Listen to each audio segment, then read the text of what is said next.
Hello beautiful souls and welcome back.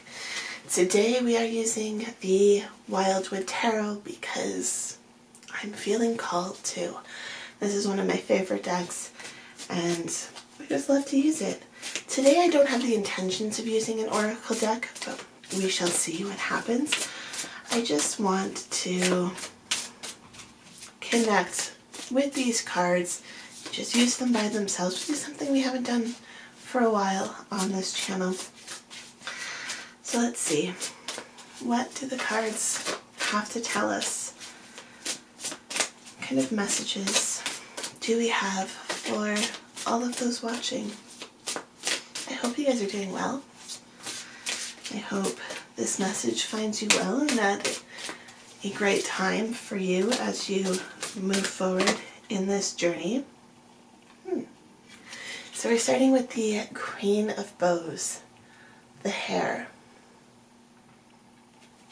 And I find this card very interesting because, well, right now there are a lot of hares in my neighborhood, and they are currently shifting from the white coat of winter and getting their normal, not normal, but their summer coat, which is brown, as depicted in this hare. And watching them, like the imagery of this, the image that is on her face is so spot on to what I see just, walking down the street. They're so alert and so aware of their surroundings. And at times it's almost to a fault. I am the crazy person walking down the street going, it's okay. You don't have to move. I'm not going to hurt you. You can stay right there. You're fine.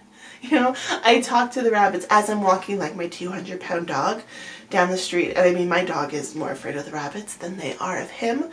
But, I still talk to them and I tell them it's okay. And sometimes they listen.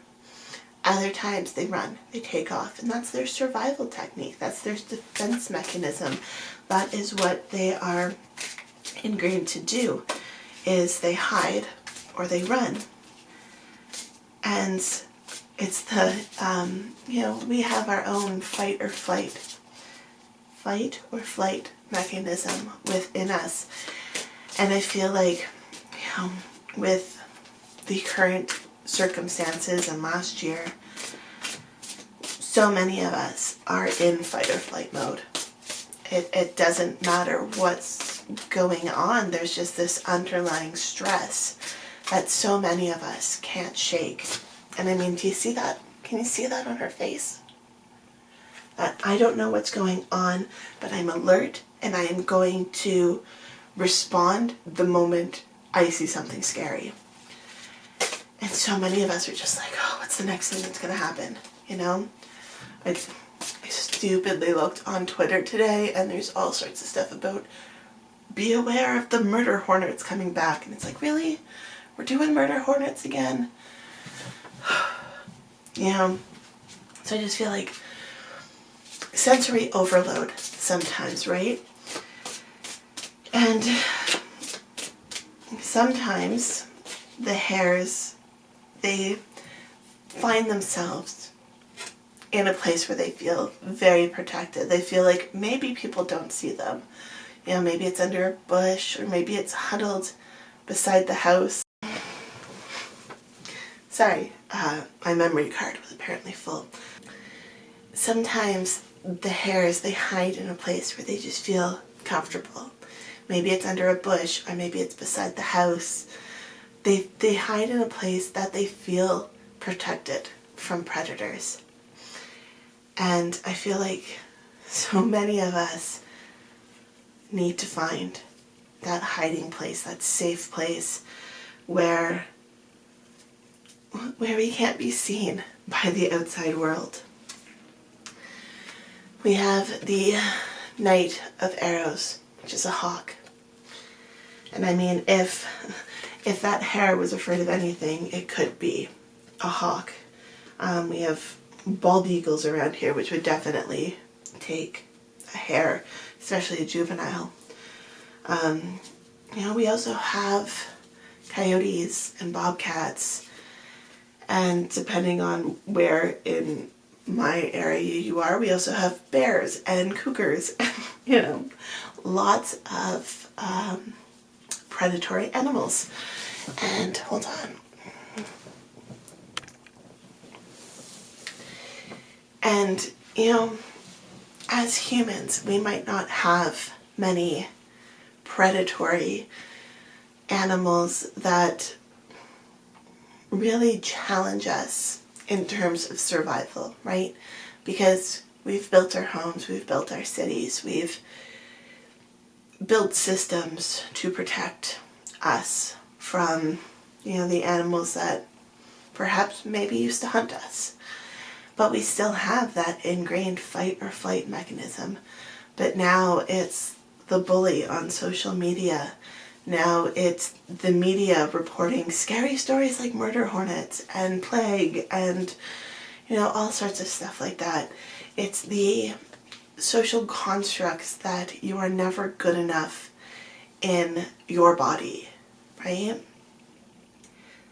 We have so many things, so many negative things thrust upon our environment, our mental environment, our home environment, our city environment, our technological environment.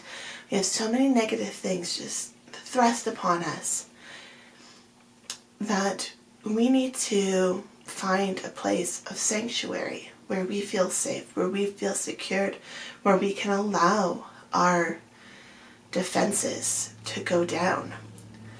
Perhaps for some of you this might look like cuddling up in bed with a good novel that, not like a horror novel, maybe like a romantic comedy or something like that. Or, snuggling up with a loved one, hugging your children. It could also look like, protecting your energy, learning meditation, protecting yourself with, say, a crystal like tourmaline or obsidian, carrying that with you, making a pendant, doing some kind of protection ritual. Like, there's a lot of different ways that we can make ourselves feel safe and secure. For some people, this might also be, getting vaccinated, or it might be wearing a mask, or, even on a more mundane level, just locking your door when you enter your house, shutting off your phone and ignoring social media and news outlets, right? How can we protect ourselves, even just momentarily, to allow that fight or flight response to subdue, to allow the hormones, the stress hormones, to calm down a bit? So many of us have bodies that are in just overdrive, cortisol is just streaming through our bodies, and we don't even realize how stressed we are. So it's almost like, take a deep breath, just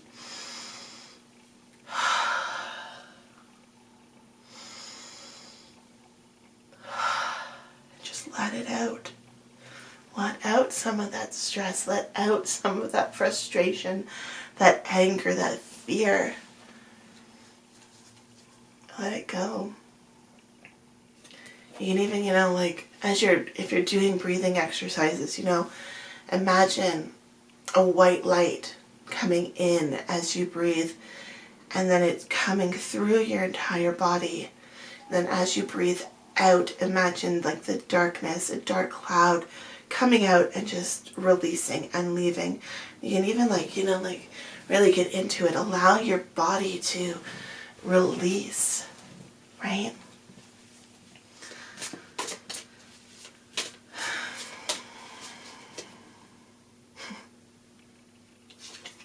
I was told to check the back of the deck. I was in the middle of shuffling, told me to check the back of the deck. Page of Stones, Lynx, another predator, right? Another predator for our hair. Just it just keeps coming, right? There are so often more and more and more stressors in our life, and we can't always control that, right? But you can work to control how you react to stress, how you deal with stress. It's not about bottling it all up, right? The hair acts on that stress. They will either hide or they run, right? We as humans have many different options, and it's about finding what works for you. Excuse me. It's about finding what works for you when you're feeling stressed, when you're feeling overwhelmed, when you're feeling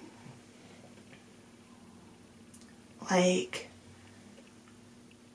there's nowhere else to go, right? Like we're stuck in this moment.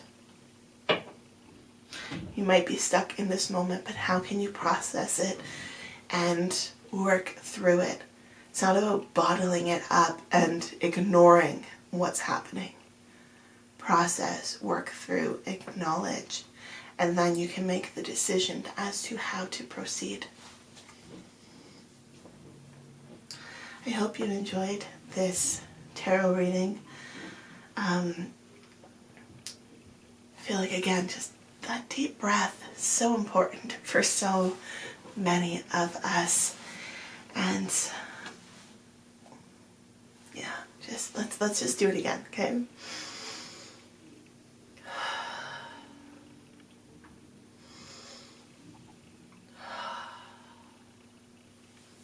Feels good.